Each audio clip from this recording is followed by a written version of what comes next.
Fazio, medico ISDE e dell'associazione CILSA di Arzignano, e che lavora, come avete sentito, in particolare su inquinamento anche da PFAS, al nostro incontro.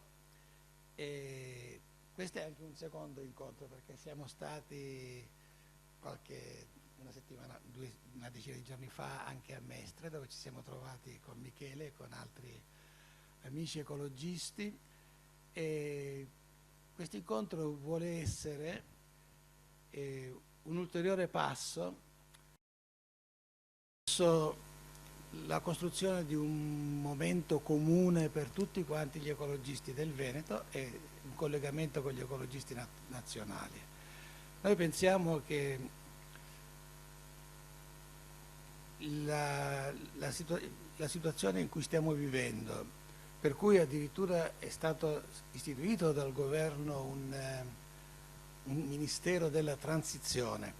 parola importantissima, perché ci fa capire che bisogna transitare, solo che i ministri che lo rappresentano non sanno dove devono transitare, sanno che da qui si deve uscire almeno, perché sono ministri della transizione, però francamente non ci sembra che abbiano preso la strada giusta, sotto tanti profili, e anche non ci sembra che sia stata presa la persona giusta, perché un amministratore delegato della Leonardo, che è la fabbrica di armi, non può certamente essere la persona migliore per imboccare questa strada. Comunque la transizione, il nome della transizione è giusta, ed è una transizione epocale, una transizione che non è un'opzione né del governo né di alcuni gruppi, eccetera, è un'opzione dell'intera popolazione umana, per cui non è un'opzione, è una necessità. Cioè questo passo da un modo di produzione capitalistico, dove si fa che vada denaro alla merce e al denaro, cioè si investe continuamente, si comprano delle merci non per poter usufruire di queste merci, ma per poter investire di nuovo e avere ancora soldi e venderle, per cui tutti i beni della terra sono diventati solo uno strumento del capitale per poter essere venduti e comprati e non usati.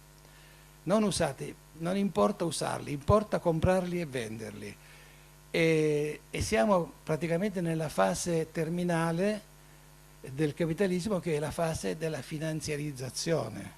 proprio dove non è più il padrone della ferriera, il nostro antagonista di sempre, perché bisognava difendere gli interessi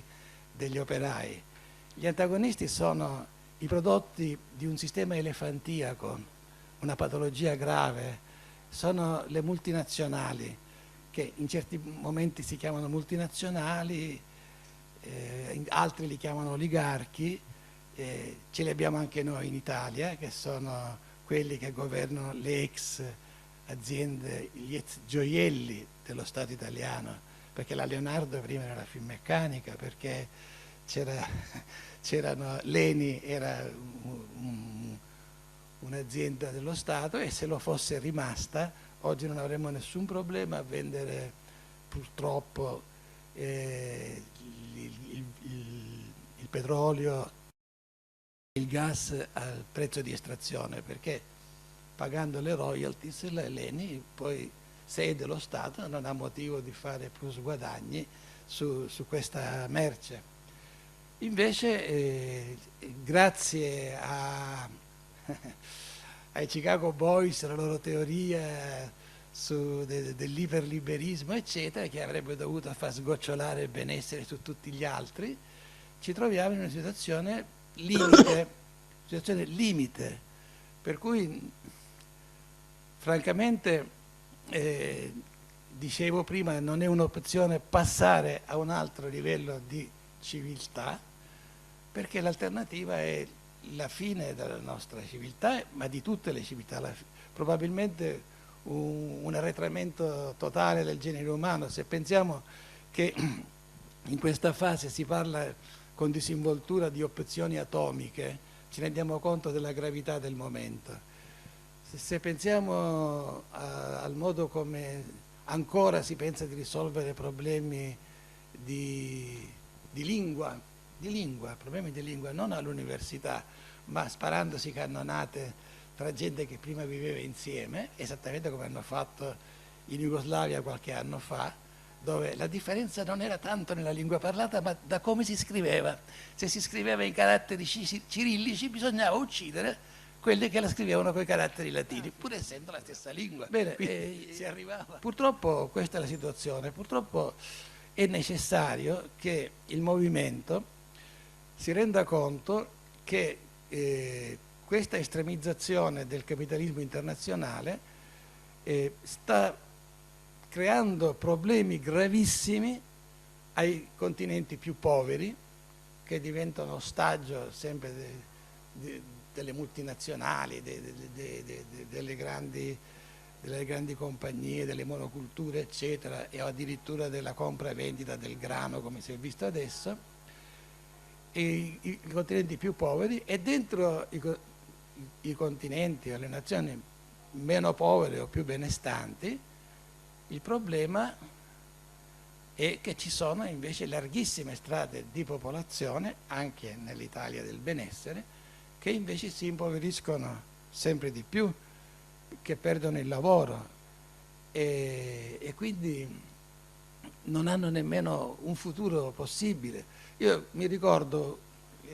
la faccio breve perché devo lasciare lo spazio agli oratori, però quando presi la licenza liceale e fui premiato con degli altri studenti un viaggio premio a Parigi, dove non ero mai stato, io vivevo in Sicilia, a Caltagirone, e quando arrivavamo a Parigi era sera, era il mese di dicembre, perché si coincideva col Natale, il Capodanno, questo viaggio, e davanti all'albergo dove noi studenti dovevamo entrare, nel crepuscolo, abbiamo scorto una dozzina di persone, tra cui anche delle donne, sdraiati per terra di fronte alla piazza dell'albergo, sopra le grate della metropolitana. Io sono rimasto impietrito, ero un ragazzo, ma come mai questa gente qua? Chiamate qualcuno? No, questi sono persone che dormono lì perché là ci arriva il calore della metropolitana. Ora, io venivo da Caltagirone, un paese che appartiene a un'isola povera, soprattutto quando ci stavo io, poverissima, ma non abbiamo mai visto a Caltagirone una persona che dormisse per terra. Quando una persona non aveva nessuna possibilità, lo chiamavano il reclusorio, ma non era un carcere, in realtà uscivano a passeggiare, incontravano gente, chiedevano l'elemosina, bevevano un bicchiere di vino, ma nessuno in Sicilia, quando io ero ragazzo, poteva dormire per terra, dormiva per terra sul marciapiede. Era una cosa che ci avrebbe scandalizzato, ed eravamo poveri. Adesso sento che il sindaco di Vicenza li allontana dal centro perché sennò danno un cattivo spettacolo ai turisti, ma cosa fa? Dove li fa dormire? Sui campi, nelle fogne, non si sa. Ecco, questa è la civiltà del benessere, che toglie benessere alla stragrande maggioranza della popolazione. Non ci può essere una transizione se non parte dagli ultimi. Non possiamo pensare, come qualcuno ha teorizzato, avremo tutti l'automobile elettrica. L'automobile elettrica costa un sacco di soldi e in ogni caso intaserebbe le strade come vengono intasate adesso, anche se non inquina più direttamente, ma indirettamente, perché le centrali elettriche inquinano ugualmente. Non è così che pensiamo noi alla transizione. Noi dobbiamo cominciare, noi ecologisti, che abbiamo e dobbiamo costruirci fra di noi un panorama di idee, di concezione di una società nuova. Noi siamo dei pionieri in realtà, perché il mondo in cui dobbiamo guidare la transizione sarà un mondo molto diverso da quello in cui viviamo adesso, ma è un mondo che può nascere soltanto se noi partiremo dal bisogno degli ultimi, di quelli che in questo momento stanno ricevendo maggiormente i colpi di questa assurda finanziarizzazione dell'economia. La vergogna di uno Stato che deve comprare i soldi per gestire i suoi servizi da dei privati. La Banca Europea è una banca privata, le banche italiane sono tutte private, cioè noi come comunità nazionale, per poter gestire le scuole, gli ospedali, eccetera, dobbiamo andare da questi privati e comprare a caro prezzo quei foglietti di carta che sono stati inventati non per fare profitto, ma per evitare il baratto, cioè uno strumento facile per scambiarci la ricchezza fra di noi e il benessere. Allora, abbiamo pensato che una serie di interventi, come quelli programmati per oggi, che sono estremamente interessanti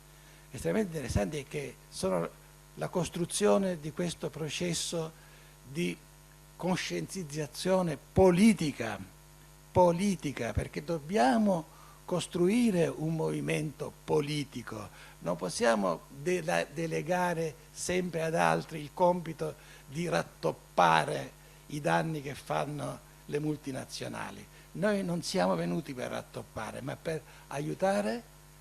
la gente a transitare da un mondo di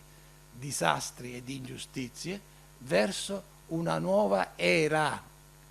un mondo che sarà all'antitesi di quello che c'è adesso e che, ripeto, non è un'utopia,